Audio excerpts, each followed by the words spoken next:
Buenas tardes para todos los que me siguen para mi canal de YouTube. Hoy estoy muy contento. Voy a hacer una entrevista, la voy a grabar con una persona que yo conozco de chico y era uno de mis ídolos. Estoy hablando del gran maestro cubano Walter Arencibia. ¿Cómo estás, Walter? Muy bien, Federico.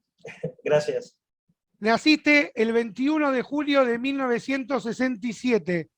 En esa época, en el ajedrez mundial brillaba Mikhail Botvinnik, Tigran Petrosian, después vino Bobby Fischer, Boris Spassky, estaban dando vuelta por ahí. ¿Qué opinas de esos monstruos del tablero?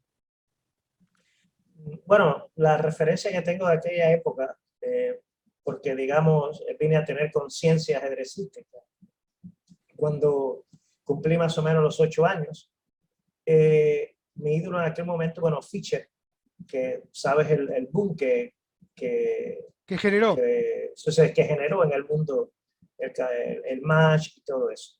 Y entonces, bueno, eso en parte influyó en mi motivación por el juego de ciencia. Bueno, supongamos que podemos hacer un juego y tendrías la oportunidad de tomar un café con una gloria del pasado que no fue contemporánea a tu figura. ¿Con quién tomarías un café? ¿Con Lasker, con Capablanca, con, con Steinitz? ¿Qué le preguntarías y a quién? Bueno, de tener esa oportunidad, creo que me hubiera gustado tenerla con Murphy.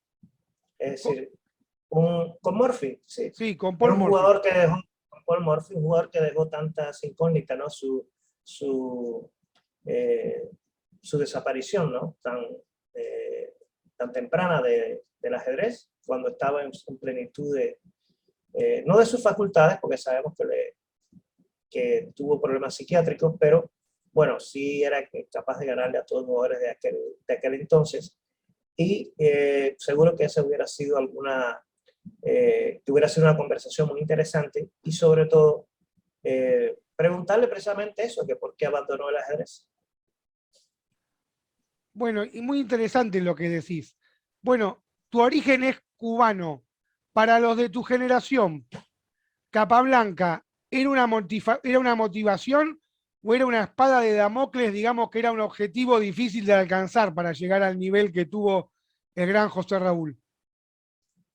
No, para todos los que crecimos en Cuba, seguramente Capablanca fue una gran referencia y marcó también mi educación ajedrecística. En lo particular, ok, también fui influenciado por otros jugadores, Alekhine, por ejemplo, más acorde con mi estilo. Y siempre lo he dicho que, bueno, la influencia mayor me parece que la tuve de Alekhine más que de Capablanca. Pero no puedo negar, por supuesto, la influencia que tuvo Capablanca en mi juego, eh, al igual que que con otros maestros de mi generación, ¿no? Que crecieron en aquella época. Y sobre todo, Capablanca, es decir, todo lo que contribuyó a lo que fue la teoría, a lo que es la teoría de los finales y su forma de jugar al ajedrez es sumamente muy particular, muy propia. Pero en sí, es decir, la influencia mayor me vino de Alekhine. Tenías 15 años y empezaste a jugar los magistrales Capablanca que se hacían en Cuba. ¿Qué recordás de esa época? Bueno, fue una etapa muy bonita, ¿no? No solamente el Capablanca en Cuba, en aquella época había muchos torneos de ajedrez. En la temporada ajedrecística cubana incluía, bueno, si mal no recuerdo, cerca de 7, 8 torneos en diferentes provincias. No podía jugarlos todos por, bueno, razones obvias de estudio. Y, pero sin duda es que esa cadena de torneos, eh, esa posibilidad que teníamos los jóvenes en Cuba en aquel entonces de jugar tantos torneos y buenos torneos, a propósito, es decir, torneos con cierto nivel. Algunos, bueno, todos daban norma de maestro internacional, algunos de ellos, los mejores, como el Capablanca, normas de gran maestro en sus grupos principales, ¿no? Porque recuerda que el Capablanca forma, es decir, en un torneo tipo congreso, donde se juegan diferentes torneos al mismo tiempo. Al menos en aquella época, ahora creo que ha cambiado un poco el formato. Y sin duda que tengo que estar muy agradecido, ¿no? Porque realmente esos torneos, sobre todo el torneo Capablanca, bueno, ayudó a curtirme para mis futuros compromisos. Vos todavía no habías nacido en 1966, cuando en la isla se organizó la Olimpiada. Hace poco grabé una entrevista con Oscar Pano y él decía que a nivel organizativo, la Olimpiada de La Habana del 66, que él gana la medalla de oro al mejor rendimiento al segundo tablero, fue la mejor Olimpiada organizada que él jugó. Yo creo que vos también lograste tomar parte de ese impulso que venía dando de la isla con todos los torneos, con todos los magistrales que organizaban y llegaste a disfrutar de ese auge del ajedrez en la isla. Sí, sin duda alguna. Aunque, bueno, realmente yo aprendo a jugar al ajedrez por influencia de un tío mío. Es decir, mi querido Toño, en paz descanse, ya falleció hace algún tiempo. Y sin duda alguna, bueno, nunca le pregunté a mi tío, pero sin duda que él, que sí vivió personalmente, ¿no? Físicamente esa época, ¿no? De oro del ajedrez cubano, me parece que sin duda fue influenciado por ese ambiente. Y de cierta manera me transmitió, ¿no? esa energía. Y cuando empecé a aprender los primeros movimientos por parte de él. Bueno, yo tenía como dato que vos aprendiste a jugar a los 9 años, que te enseñó tu tío, y también logré recabar información de que vos tuviste como dos primeros profesores, Adelqui Remón y Luis Pupo. ¿Puede ser así? ¿Qué recordás de ellos? Sí, así mismo. Bueno, realmente aprendí a jugar a los 8 años. Es decir, no fue a Bueno, los tenía mal 8. el dato, perdón. No, pero está bien, está sobre la zona, ¿no? Y exactamente, mis dos primeros profesores, Luis Pupo, profesor de la Academia de Ajedrez de Urquín, y bueno, ya desaparecido Adelqui Remón, una figura muy, muy querida en el ajedrez cubano y que lamentablemente falleció poco pronto, ¿no? En el año 1990, o 91, si mal no recuerdo. 91 creo que Adelqui, sí. En un accidente, lamentable accidente de avión en República Dominicana. Y bueno, y también, bueno, había otros maestros y otras personas, ¿no? Que también influyeron, por supuesto, en mi desarrollo. Bueno, yo te recuerdo, yo era un jovencito aficionado de 14, 15 años, y el expresidente de Torreblanca, Juan Ángel Nino Más, organizó un magistral que jugaba Soroquín, Andrés Rodríguez, Sorín, Llano, Fraschini, Geloso, Diego del Rey, y vos visitaste la Argentina junto con Reinaldo Vera, con Reinaldo Vera y Cieiro. ¿Qué Sí, recordás? sí. ¿Qué recordás de ese hermoso magistral en Argentina, en Torreblanca? Bueno, el tiempo que pasé en Argentina fue realmente inolvidable. Es decir, eso lo recuerdo como uno de mis recuerdos ajedrecísticos más preciados. Pasé 3 meses, creo que sí, fueron como 3 meses auspiciados por el Club Torreblanca. Y bueno, tuve la oportunidad de conocer Buenos Aires, sus jugadores, todo el ambiente ajedrecístico, ¿no? Que siempre ha disfrutado la ciudad. Jugué muchas veces en el club argentino, jugué con el viejo Najdorf. Recuerdo que le hicimos una visita un día y bueno, nos deleitamos pasando unas horas con él y jugando rápidas. Sí, Fabián Fiorito, el maestro internacional, le consulté porque él jugó ese torneo y él decía que vos y él jugaban muchos blitz en Torreblanca, que se divertían jugando partidas rápidas. Sí, es impresionante, ¿no? Cómo conservaba el viejo, ¿no? Conservaba la fuerza a pesar Sí, de su edad. Era impresionante. Sí. qué lindo, don Miguel. Y Ariel Sorín, el gran maestro argentino, me dijo, preguntale por el Campeonato Mundial Juvenil que ganó en Noruega en el 86, que es el mejor torneo que jugó en su vida, me dice. ¿Qué recordás de ese campeonato mundial juvenil? Bueno, sin duda que fue un torneo inolvidable, ni yo mismo esperaba ganarlo, pero sí me preparé concienzudamente para ese torneo.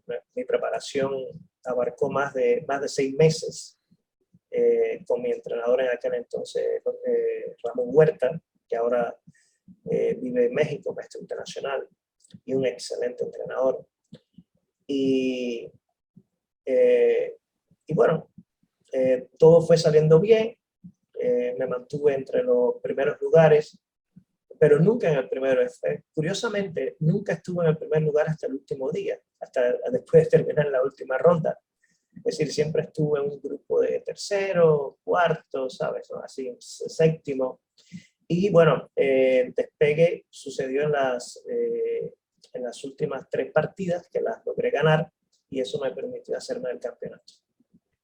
Es como en una carrera de turf, cuando el caballo gana por un hocico, una cosa así, te metiste en la última curva. Así mismo fue, incluso eh, también en el camino, por ejemplo, en la penúltima ronda, me tocó en la partida con Julio Granda, que había sido uno de los grandes animadores del torneo durante todo el campeonato, siempre en las primeras posiciones.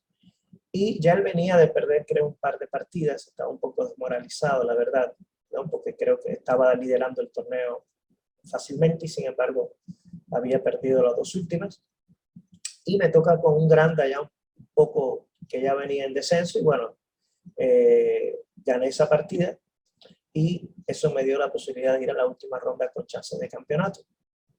Y sí, ya terminó tras esa partida terminaron las aspiraciones de Julio, otro de los aspirantes latinoamericanos que estábamos ahí luchando por el campeonato.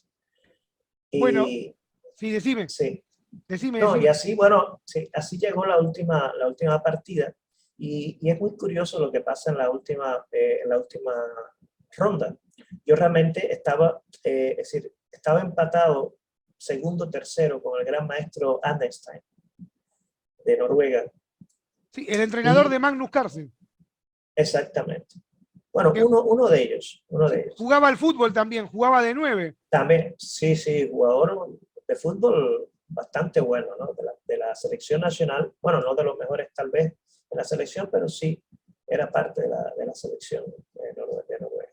Y en primer lugar estaba Barayev, excelente jugador ruso que venía de ganar el campeonato de Rusia en aquel entonces. No sé si de ganarlo o segundo lugar, no recuerdo bien, pero era, bueno, la nueva estrella del ajedrez ruso en aquel momento.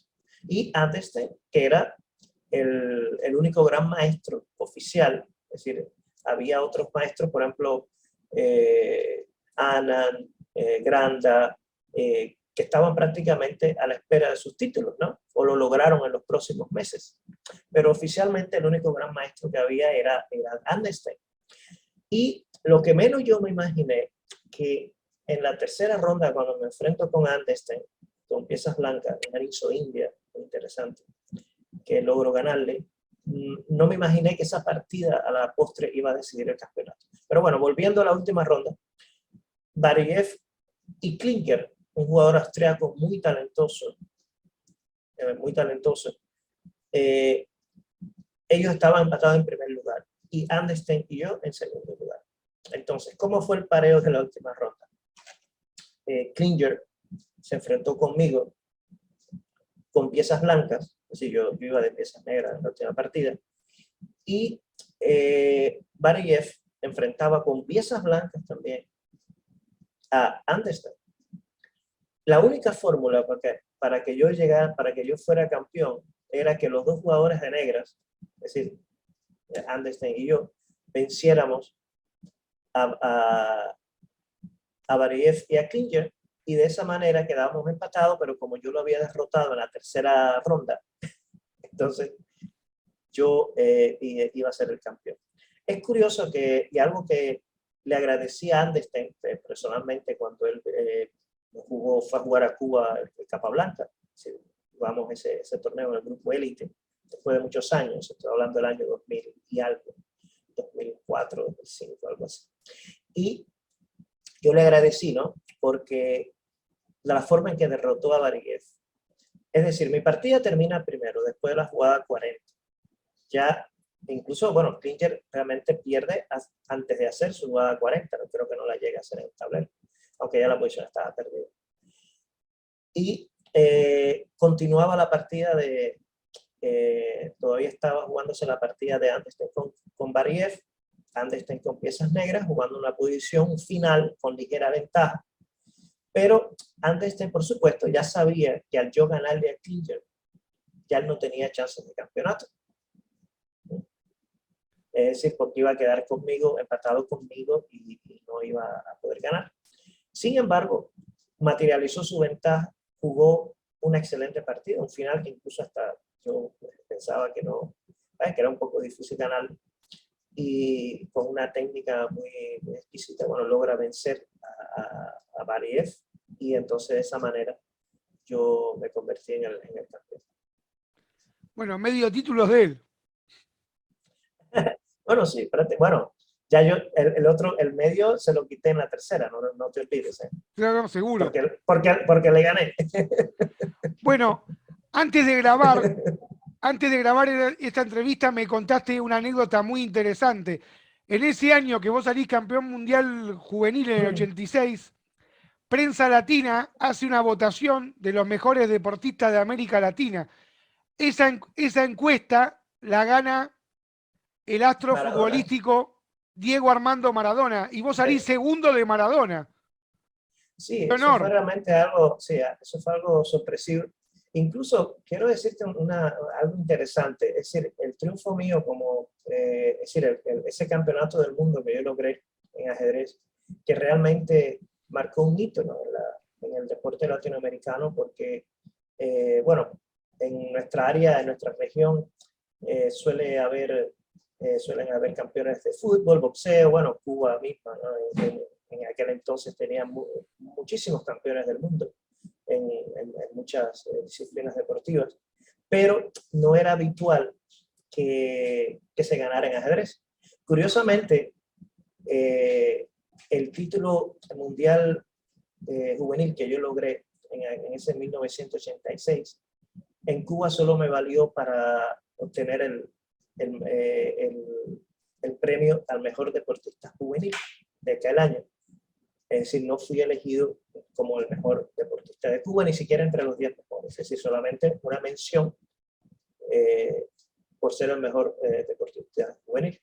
Y paradójicamente, en la encuesta de Prensa Latina, que incluye a los diarios, a los diarios deportivos, ¿no? De la región, sin embargo, le dieron una gran importancia al título y me pusieron incluso por encima de otros deportistas cubanos.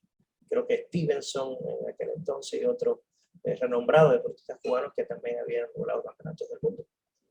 Y bueno, fue una nota muy curiosa y realmente me llenó de algo que recuerdo, ¿no? Con mucha alegría haber quedado detrás de ese astro que fue Diego Armando Maradona en esa encuesta. Bueno, pero vos ganaste 2 campeonatos de Cuba.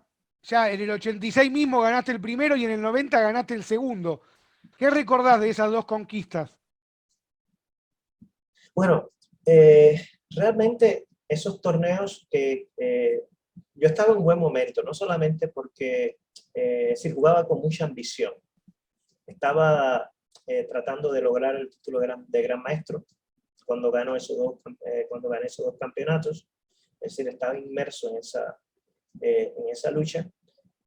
Tuve 2 años bastante malos, es decir, en el año 88, 89, pero bueno, ya en el 89 empiezo a repuntar, pero lo que fue el final del 87 y el 88 fueron años bastante malos, es decir, bajé de 2.400 de Elo y realmente me llegué a preocupar porque después de haber ganado el Mundial Juvenil, yo esperaba culminar el título lo más pronto posible. Tengo que recordar que por ganar ese campeonato mundial juvenil, no se me otorgó ni siquiera una norma de gran maestro. Es Es decir, insólito. Ahora, sí, ahora la FIDE otorga títulos, ¿no? Casi en directo por campeonatos de menos valía. Pero en aquel entonces se reclamó, la Federación Cubana reclamó la media norma, pero Campomanes, el viejo Campomanes, Florencio Campomanes, el presidente Florencio Campomanes, que filipino. estaba el filipino, dijo que, bueno, tratando de justificar, ¿no?, la decisión que se había tomado, de que ellos querían que el título el título de Gran Maestro fuera un título puro, ¿no? Y que como yo quedé empatado con Anderstein, que ya era Gran Maestro, por cierto. Pero bueno, las cláusulas del torneo eran claras en ese sentido. Es decir, que solamente para merecer la media norma de Gran Maestro, había que ganar en solitario el torneo, en caso de que no fuera Gran Maestro. Pero bueno, se apeló a que Anderstein ya era Gran Maestro y que bueno, pero aún así no me dieron esa media norma. Te digo esto porque es curioso, ¿no? Cómo cambia, ¿no?, el discurso político, ¿no?, a través de los años, porque ahora realmente se facilita mucho la llegada de los títulos, incluso ya no se es tan exigente en cuanto a los parámetros, ¿no?, para hacerla. Está, por ejemplo, que si llegas a 2.500, pero si aunque lo bajes en otro torneo, pero ya demuestras que llegaste aunque sea después de alguna partida, entonces ya eso te valdría para obtener el título. Es decir, después, de pronto, lo que he visto es una gran flexibilidad a la hora de otorgar los títulos de cualquier tipo, de maestro FIDE. Bueno, maestro FIDE es muy claro, ¿no? 2.300 de Elo, creo que para las damas también hay. Ese al menos siempre se ha regido por el Elo. Pero en el caso de los maestros internacionales, que a veces se les otorga el título en competencias juveniles o que todavía no cumple con los parámetros técnicos, ¿no? En mi tiempo no era así. Es decir, para hacerse gran maestro había que realmente... Y bueno, en parte, yo esperaba esa norma, no me la dieron, está bien, pero en parte eso me ayudó también a esforzarme más. Y bueno, me demoré un poquito en hacerlo. Después de 4 años, en el año 90, yo logro hacer las 2 normas de gran maestro. Es decir, llegué a 2.560 y gané varios torneos, me clasifiqué para el interzonal. Y bueno, eso me sirvió en parte para seguir subiendo, ¿no?, como GDS. Bueno, y de los 2 campeonatos cubanos que ganaste del 86 y 90, ¿qué te acordás? Bueno, el del año 86, realmente, bueno, gané el campeonato inobjetablemente, quedé empatado con Joaquín Cedías, que más descanse, y también con Jorge Armas, y lo decidimos en una triangular que se celebró en Las Tunas, un pueblo muy cercano a Holguín, la ciudad donde yo nací. Pero sucede algo que en ese torneo, que por cierto no se jugó, era correspondiente al año 86, pero como la Olimpiada cambió de fecha, hubo algunos problemas organizativos y entonces realmente ese campeonato, parte de ese campeonato termina, lo que es la parte final, terminó en el año 87, pero correspondía al año 86, ¿no? Entonces te decía que para ese torneo, muchos grandes maestros cubanos que jugaron en la Olimpiada, fui a la Olimpiada, por cierto, fue mi primera Olimpiada, aquí en Dubái. ¿Quién me iba a decir que después de tantos años, después de jugar Terminaste mi viviendo primera ahí. Olimpiada, he terminado viviendo aquí? Bueno, no Dubái precisamente, estoy en Sharjah, pero sí, cosas de la vida, ¿no? Del destino. Sí. Y entonces esa fue mi primera Olimpiada, pero después de regresar de la Olimpiada, como te decía, que fue más o menos sobre octubre o noviembre, algo así, muchos grandes maestros cubanos decidieron quedarse en Europa jugando importantes torneos. Y yo fui el único que regresé a jugar el campeonato nacional.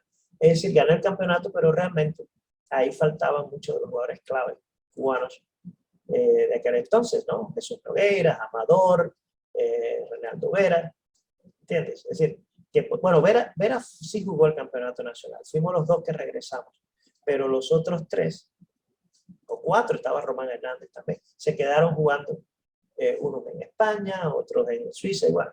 Y nosotros sí regresamos a nuestro campeonato, que fue el que a la postre yo gané. En el año 90 sí ya estaban todos. Es decir, por eso te digo que en cuanto a importancia me parece que el del año 90 me dejó mejor sabor, porque sí, ahí estaban todos.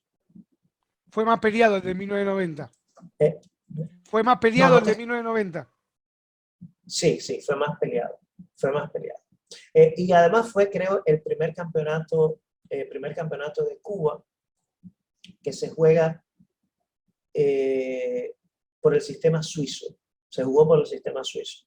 Pero un sistema suizo que prácticamente se convirtió en un cerrado, ¿no?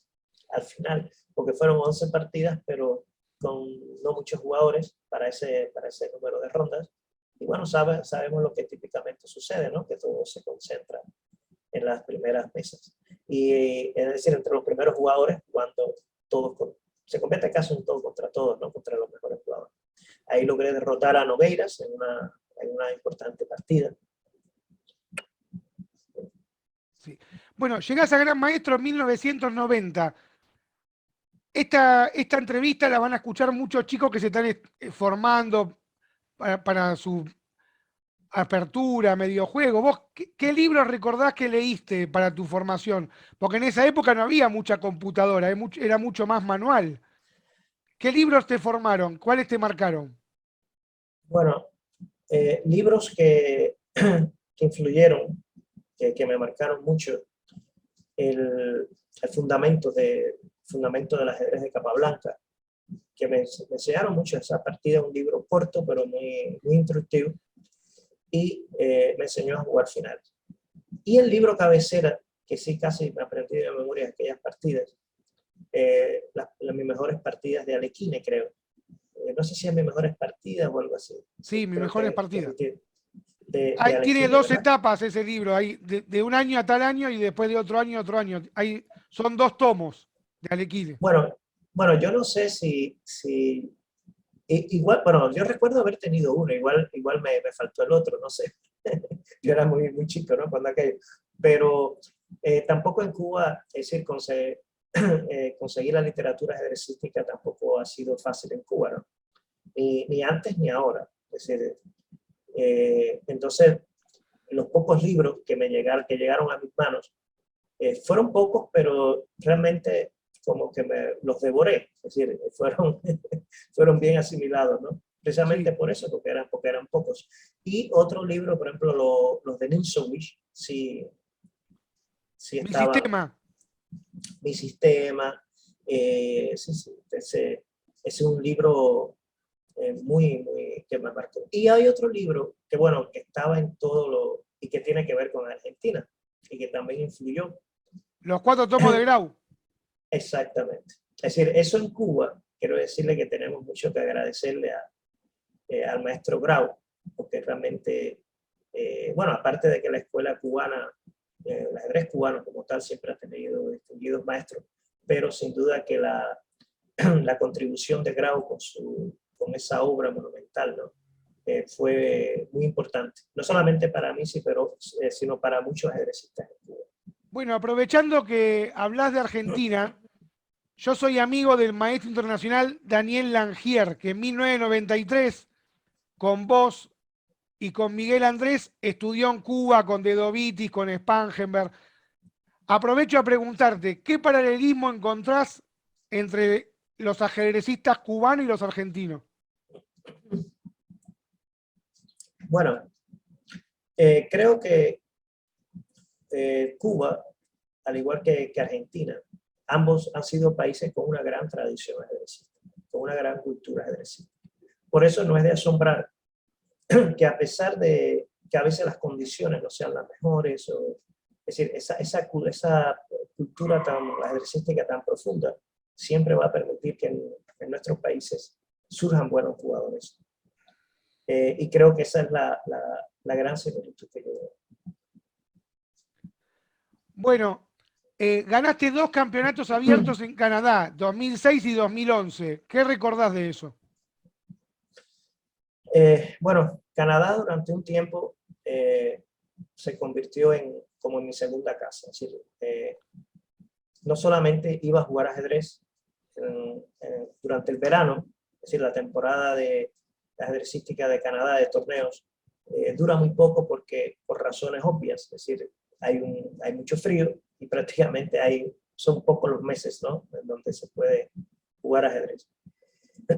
Entonces, pero en invierno solía ir a Canadá a dar clases en los colegios. Es decir, eso lo estuve haciendo durante 5 o 6 años.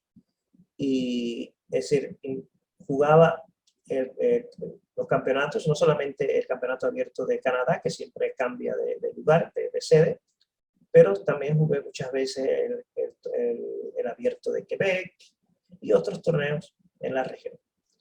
Pero también di clases allí, es decir, en los colegios de habla francesa e inglesa. Es decir, primero empecé con los de habla inglesa, pero después también había otras escuelas que estaban solicitando el servicio, pero requería de aprender francés. Y los amigos que tenía, es decir, la ciudad a donde yo solía, que era mi campamento, ¿no?, aunque después me desplazaba hacia otros pueblos en el norte de Ontario, la familia Nadeau, mi gran amigo Denis Nadeau, su familia era francesa. Y entonces en ese ambiente, todos hablando francés en la familia, yo empecé a estudiar también, incluso en Cuba, me apunté en la Alianza Francesa. Y bueno, ya eso me permitió que cuando, al cabo de un tiempo, me permitió también dar clases en francés. Y así fue una época muy bonita, que recuerdo mucho. Canadá es uno de los países que más me ha gustado, de gente tranquila, gente muy hospitalaria, y sobre todo esa zona que solí visitar, ¿no?, que yo visitaba el norte de Ontario, una zona muy bonita y que recuerdo con mucho cariño. Bueno, en 1980 vos tenías 13 años y en ese año muere María Teresa Mora, que fue alumna de Capablanca y campeona de Cuba en 1922. ¿Llegaste a escuchar algo de ella? ¿La llegaste a conocer en vivo a María Teresa Mora? No, realmente no la conocí personalmente. Tal vez la vi, recuerdo que cuando yo estaba en la escuela deportiva en la Expa Nacional, un día, y creo que fue precisamente eso, un día, fuimos a visitar el torneo internacional en su memoria. Bueno, ya estaba fallecido, obviamente. Y creo que ese es la única vez así que fui a visitar ese torneo cuando tenía 15 o 16 años. Después supe que, bueno, ese torneo se siguió desarrollando y demás.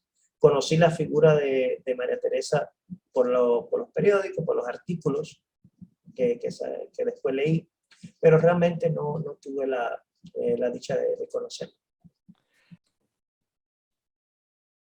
Bueno, ¿qué es más difícil? ¿Prepararte para jugar un magistral, como hacías antes, o dar clases? Buena pregunta. Bueno, en mis tiempos como jugador solía disfrutar mucho, no solamente jugando el torneo, sino también en la preparación, preparando, ¿sabes? Esos remedios caseros, ¿no?, para las diferentes aperturas. Y sin dudas que disfruté mucho en ese periodo como jugador profesional. Pero bueno, ya ese tiempo pasó. Ahora soy más entrenador, apenas tengo tiempo para jugar online, ¿no?, en línea. Y por cierto, no estoy jugando muy bien. Y, sí, pero sin duda que ahora, bueno, mi gran pasión, lo que más me motiva en este momento, es la preparación de los jugadores, es decir, mi trabajo. Tengo algunas jugadoras, es decir, aquí en Emiratos estoy entrenando a todo lo que tiene que ver con el ajedrez femenino, es decir, no solamente al equipo de mujeres de este país que va ahora a la Olimpiada, sino también preparando y supervisando, ¿no?, el desarrollo de los jóvenes talentos, ¿no?, de las niñas que comienzan aquí el juego del ajedrez. Si vos decís que no jugás bien al ajedrez, ¿qué quedará para los mortales pobrecitos como yo, ¿no? Una cosa de loco. No, no, realmente a veces me avergüenzo, sinceramente, ¿no? Las partidas que pierdo, increíble. Bueno, son con poco tiempo, lo entiendo, trato de consolarme a mí mismo, pero Bueno, eh, cuando estabas más concentrado, enfrentaste a jugadores como Anthony Miles, a Wiguanata Nanan y a Mikhail Tal, que me tendría que poner de pie, porque una leyenda. ¿Qué recordás de esos duelos titánicos en el tablero? uf, recuerdo la partida con Tal. Realmente la partida con Mijail Tal fue algo impresionante. Es decir, ese, esa energía, ¿no?, que emanaba de él. eh, bueno, debo decirte que perdí esa partida. Perdí esa partida, estaba demasiado exaltado, ¿no? Excitado sobre la posibilidad de jugar con Tal, que ha sido uno de mis ídolos ajedrecísticos, ¿no? ¿Quién no ha disfrutado con las partidas de Tal? Y bueno, quiero aclarar que eso fue en el Interzonal en Manila, en el año 90, que a propósito hubo un terremoto. Ya al final del torneo hubo un terremoto. Y recuerdo que en ese torneo ya Tal estaba muy enfermo, aún así se le podía ver por las noches, ¿no? En la barra del hotel, donde si no, analizando un tablero, ¿no? Las partidas, y bueno, impresionante. Entonces, en esa partida se jugó la India de Rey, yo en aquel, bueno, todavía suelo emplear la variante 4 peones, ¿no? Y rápidamente caímos en un esquema de Benoni, que por cierto, también lo jugué con Sorín en el Panamericano Juvenil. Fue la única partida que perdí en ese Panamericano Juvenil, no sé si él te contó, con Ariel Sorín. Él iba de negras, fue precisamente una 4 peones, eh, y Sorín también me ganó en ese torneo. Más o menos, bueno, otra variante, pero en la misma, es decir, en la misma apertura que Tal me juega, ¿no? Más o menos. Y llega un momento, bueno, estaba en una de las líneas que yo había más o menos estudiado, pero olvidé una jugada clave y bueno, Tal aprovechó, me hizo un lance, un alfil B3, no se me olvida jamás, es decir, una jugada intermedia, y ya después de eso no me dejó poner los pies en el suelo, ¿no? La vi la partida, él te ganó un peón y bueno, y después te jugó muy fino y no hiciste Sí, ¿has más visto la pie. partida? Sí, el momento de alfil B3, ¿verdad? El momento de alfil B3, una jugada intermedia, fue una jugada muy fuerte. A partir de ahí ya la ventaja fue prácticamente la única, no sé, se me perdió esa casilla. A veces sucede, ¿no? Es decir, hacer Sí. una jugada, esperas muchas variantes de rival, estás preparado contra todas. Incluso le eché un vistazo con el motor de análisis hace un tiempo. Y fuera de la jugada al filme 3, creo que las otras, el juego de las blancas es bastante aceptable, bastante prometedor, que era lo que yo esperaba. Pero bueno, se me escapa la jugada Y y a él la partir de vio. ahí, él sí la vio, no me perdonó y a partir de ahí, bueno, todo fue un sufrimiento hasta el final. Yo realmente me hacía mucha ilusión porque la posibilidad de derrotar a Tal, ¿no? Y sobre todo quería jugarle sobre todo, no tanto derrotarle, pero jugarle una buena partida, una partida para recordar. Lamentablemente la partida no tuvo ese gran interés, ¿no? Esa belleza que yo quería, ¿no? Porque prácticamente eh, desde la apertura, ¿no? Es decir, el Selfie B3 ya eh, eh, acabó con la idea de jugar algo interesante. Tal vez tener a semejante leyenda enfrente tuyo te obnubiló un poco y lamentablemente capaz que no pudiste dar al 100% porque tal Sí, sin maravillaba a dudas. cualquiera. Sí, sin duda. Hipnotizaba, ¿no? Se le atribuía. Sí, Eso decían algunos de los rivales, ¿no? También. sí. Mi esposa me pregunta, Claudia, ¿cómo es que llegaste a Emiratos Árabes? ¿Cómo es el tema de la cultura? ¿Cómo ayudaron a tu esposa? ¿Cómo es la vida allá? Contale un poco a la gente que va a escuchar esta entrevista, cómo llegaste, cómo aprobaron tu proyecto por mail, cómo te recibieron. Contale un poco a la gente. No, no, realmente todo, como en esta vida, a veces llega de la manera más inesperada, ¿no? Un día recibo me entra un correo, estaba en Cuba. Quiero decirte que vamos a hacer un poco de historia para ubicarnos, ¿no? en el tiempo, cuando sucede la invitación de venir aquí a Emiratos. En el año 2013, si yo vengo aquí en el 2014, pero ya en el 2013, más o menos sobre los meses de febrero, marzo, yo decido retirarme del trabajo como, es decir, yo era el entrenador del equipo femenino cubano, incluso el equipo cubano logra su mejor olimpiada en el año 2010 en Khanty-Mansiysk, en Rusia, donde logramos empatar en el tercer lugar y quedamos cuarto en la clasificación general. Y el equipo aún así, es decir, se nos escapó el podio, los tres primeros, quedamos cuartos, empatados en tercero, pero no fue suficiente el desempate para el tercer lugar, pero ganamos el grupo A, es decir, ahí tengo el trofeo en la casa, el trofeo que se ganó el equipo en ese campeonato. Pero ya en el año 2013 yo decido hacer un cambio en mi vida, es decir, abandono el trabajo con el equipo y creo mi propia academia de ajedrez Arencibia, la AAA, un proyecto que ya yo tenía en mente de hacía un tiempo. Y ahí estuve trabajando en ese proyecto un poco más de un año. Hubo jugadores que por cierto, ahora están triunfando y se han convertido en excelentes jugadores. Por ejemplo, Thalía Cervantes, que cuando aquello tenía 10 años y ahora está jugando en Estados Unidos. Emigró junto con su familia y ahora se ha convertido en una de las mejores juveniles. Ya creo que acaba de completar el título de la maestra o algo así. Tiene más de 2.300 de él. Y otros jugadores, bueno, Cristian Pitier, que también otro excelente juvenil en aquel entonces, que ya se ha convertido en un jugador establecido, y algunos otros. Y entonces, en medio de todo eso, me llega ese correo, ¿no? A un buen día, y se lo muestro a mi esposa, porque bueno, realmente el correo me entra, pero ya con toda la oferta, ¿no? De todo lo que ellos me ofrecían, y aquello ofrecía incluso el poder venir con mi esposa y con mis hijos, siempre que tuvieran menos de 18 años. El varón, bueno, ya era mayor, no, pero sí tenía a mi hija de 13 años. Y bueno, lo pensábamos, bueno, fueron días la idea era atractiva, porque realmente ya en aquel entonces algo me decía bueno, que tenía que hacer algún cambio, ¿no?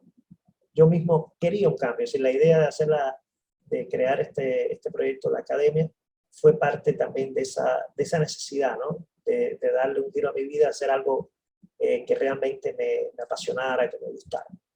Y la idea de venir a un país exótico como este, ¿no?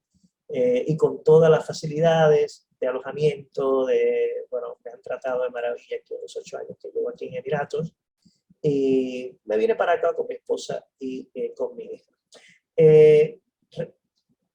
Realmente, bueno, se habla mucho, ¿no? De la vida en estos países árabes.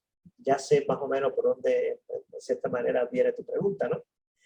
Pero en cuanto al tema de las mujeres en estas culturas, pero realmente aquí no hemos tenido ningún problema. Es decir, este es un país que es muy tranquilo, sencillamente tiene sus leyes. Incluso ahora acaba de terminar una de sus fiestas religiosas. Hemos disfrutado de 4 días de vacaciones.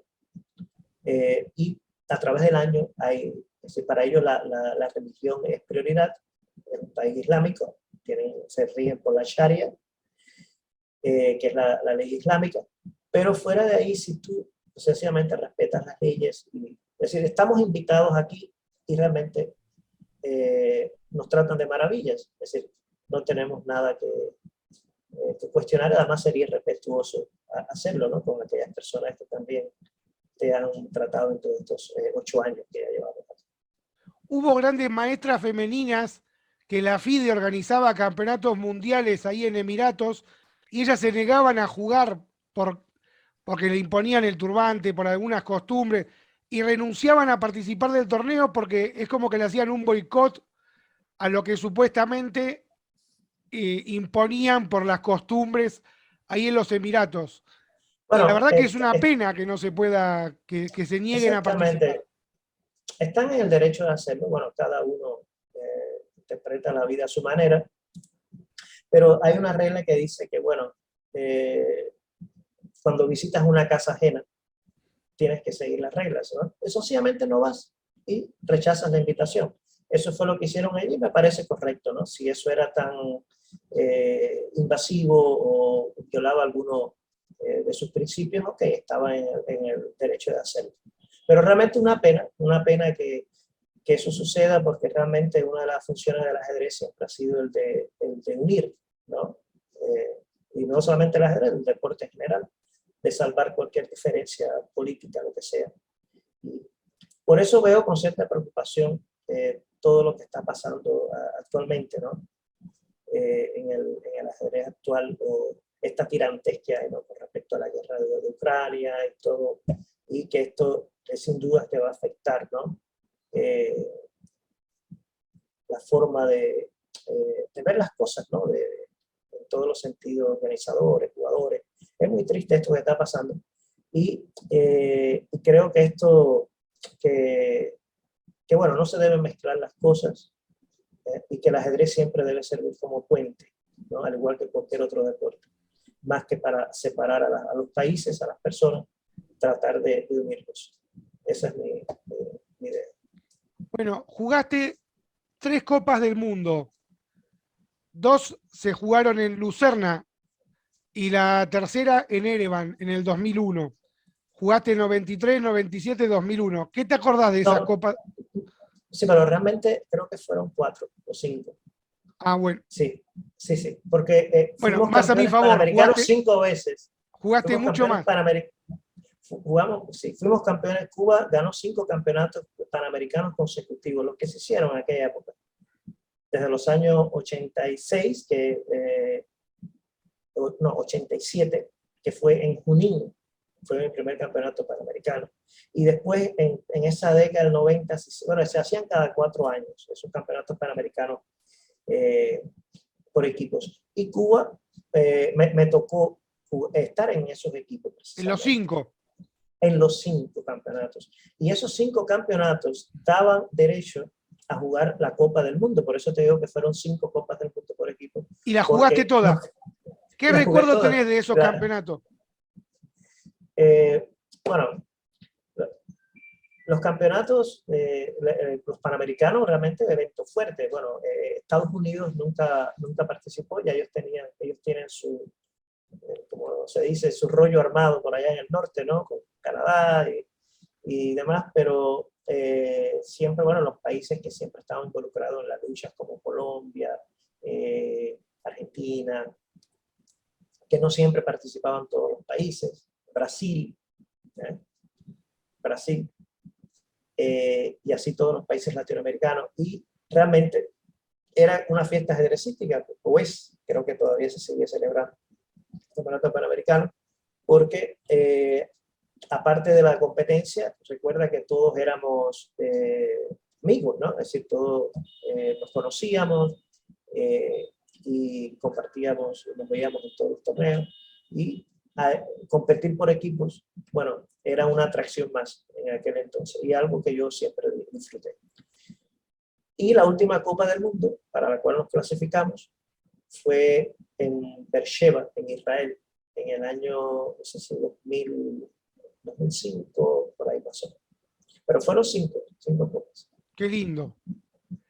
Bueno, hace como 30 años atrás declaraste que cuando uno llega a gran maestro, tiene que buscar la perfección y apuntar como a estar en el ciclo de candidatos y llegar lo más lejos posible, estar cerca del campeonato del mundo. ¿Hoy seguís pensando así con un objetivo tan fuerte o bajaste las pretensiones? Bueno, en su momento pensé así. Hice lo que pude en medio de mucha muchas dificultades, y tal vez no jugué los torneos que necesitaba en su momento, no recibí el suficiente apoyo, pudiera fácilmente decir eso, pero tampoco quiero, es decir, no me arrepiento de nada tampoco, es decir, creo que la forma en que he visto el ajedrez, la he vivido, no tengo ninguna frustración, o sencillamente en su momento hice lo que pude, llegué hasta donde pude, de acuerdo a mis posibilidades, y ya eso me parece suficiente.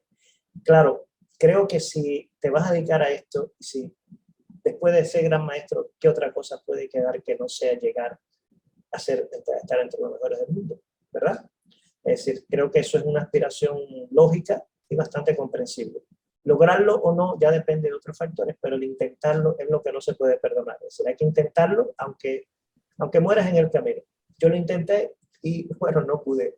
Y ya la vida me ha pasado factura y ya yo creo que me parece un poco tarde, ¿verdad? Para volverlo a intentar de nuevo. ¿Cómo lo ves a Magnus Carlsen como campeón del mundo? Carlsen es un jugador impresionante, impresionante. Creo que si yo hubiera nacido en esta época, Carlsen, igual que te dije, la influencia que tuve de Alekhine, Capablanca, De Paul Morphy. seguramente de Morphy, aunque Morphy realmente lo conocí después, lo conocí después. Es decir, todavía no tenía la suficiente cultura como para valorar, ¿no? Tal vez el nivel ajedrecístico para valorar mucho las partidas de Morphy. Aparte que él no dejó ningún legado, no sé si escribieron, Morphy nunca escribió un libro, creo. Pero Sí, recopilaron partidas de él. Pero las partidas de él, exactamente. Pero esas llegaron a mí un poco, y además fragmentadas, ¿no? A través de otros autores. Sí, hay algunas con peón de ventaja también, viste, que son medias raras. Exactamente. Sí, entonces sin duda que Carlsen es un gran jugador, uno de los, no sé, tal vez se convierta en el mejor jugador de la historia si sigue ganándolo todo de esta manera que lo está haciendo. Creo que va a superar en cuanto a longevidad, ¿no? Como campeón, puede superar a Kasparov, ¿no? Bueno, Lasker fue campeón del mundo 27 años, no creo que llegue. Bueno, sí, pero cuando vienes a ver cuántas partidas jugó Lasker, ¿no? En medio de esas dos guerras, y es decir, eso también hay que tomarlo en cuenta, ¿no? Es decir, Era otro formato. sí. O sea, el campeón del mundo ponía las condiciones para jugar, cómo, cuándo, dónde. Digamos, en esa época, Exactamente. la FIDE No se recién, jugaba tanto. la FIDE recién se crea en 1924 y ya en 1921 el campeón del mundo era Capablanca. O sea que, aunque, ojo, hay que hacer honor a la verdad. Capablanca en 1922 hace firmar el protocolo de Londres. O sea, él ya quería regular el formato por el campeonato del mundo. Fue bastante interesante lo que quiso hacer Capablanca. Sí, sí, era una necesidad cambiar el formato, ¿no? Y ahora, bueno, curiosamente, después de tantos años, casi 100 años o después, Carlsen aboga por lo mismo, ¿no? Y ha propuesto un sistema de campeonato, estuve leyendo hace unos días, en sus conversaciones con el todavía presidente de la FIDE, Borkovich, de jugar como a tres sets, ¿no? Como en el voleibol, ¿no? O en O el en tenis, otro como deporte. tres ritmos Sí, en el distintos, tenis, exactamente. como en el Ese es tenis. diferente. Sí. Bueno, Bueno, para, vamos a ver qué sale. espero que no sea una mezcolanza. No, mientras se juegue ajedrez, no hay problemas. Creo que todo saldrá bien. Bueno, para ir cerrando, última pregunta. Eh, ¿A vos te gusta mucho el baile, la música, eso me lo has dicho? Y ahora en Emiratos Árabes, con tu mujer, digamos, ¿pueden ir a bailar? ¿Cómo hacen para disfrutar de Sí, la buena música? sí, por supuesto. Por supuesto. Si visitas un día a este país, te vas a asombrar de muchas cosas. Es decir, un país totalmente normal y siempre. Aunque bueno, realmente disfrutamos mucho en casa, ¿no? Y, y bueno, la música y todo, las fiestas, bueno, las hacemos en casa. Somos más caseros, ¿no? Tal vez con la edad, es decir, ya todo nos queda lejos, nos da un poco de pereza ir, volver en el coche, a veces el tráfico es un poco malo, a encontrar parqueo en Dubái es es una odisea en los días así de fin de semana. Yo creo que si vos venís a la Argentina con todas las cosas que pasan en mi país, el que se va a sorprender vas a ser vos. Bueno, ya estuve ahí, no, no se te olvide. Sí, pero ahora Y hay vivir, piquetes, querés llegar a un lugar y te cortan la calle, hay sabes protestas que por todos lados, la inflación que hay es nuestro, galopante. nuestro hotel estaba cerca del mercado del Abasto, Sí, ahora hay un shopping, donde nació Gardel, Gardel. Gardel. Y sí, me acuerdo. Y como caminábamos por Corrientes, arriba, abajo. Sobre todo Ciero era el que más caminaba de nosotros. Se levantaba temprano, tomaba el café lejísimo, iba a desayunar. Y para más bien lo de él era hacer el paseo, de leer el diario, siempre informado de todos. Yo era más dormilón cuando era joven, todavía un poco. Bueno, Y así, pero él sí a los 3 días se conocía todo, incluso le orientaba a los taxistas cómo llegar a su destino. No los taxistas, sino a los que venían, ¿no? De visita de otros que no conocían la zona, ya Cielo los orientaba y les decía, ¿no? De dónde iban. bueno, Miguel Andrés, que es amigo tuyo, está viviendo acá. Ah, sí, Miguelito, claro, claro. Es una enciclopedia viviente. Sabe mucho, mucho ajedrez. Bueno, hablando de que entrenabas a equipos femeninos, ahora, por ejemplo, ahora está el sub-8, el sub-10, el sub-12, el sub-14, el sub-16, están los argentinos, los panamericanos, los mundiales. ¿Vos qué crees? ¿Habría que hacer un solo torneo absoluto o está bien que estén los torneos separados en femeninos y absolutos? ¿Habría que unificar todo y el que gana, gana y el que está en el podio está en el podio? ¿O está bien que sigan No, separados? no, yo creo que sí, yo creo que está bien. Está bien porque los que trabajamos con edades tempranas sabemos que la diferencia de 1 o 2 años es mucho. Es decir, entre nosotros tal vez no haya mucha diferencia. No sé qué edad tienes tú, pero bueno, yo 46 para 24. 47. Bueno, la diferencia como jugador de un jugador de 46 a uno de 54 no se nota, realmente, en términos ajedrecísticos. Pero entre un niño de 6 y uno de 8, o uno de 8 y otro de 10, se nota mucho. ¿eh? O uno de 12 a uno de 14, 16, donde ya alcanzan la pubertad, ¿no? Los que son adolescentes.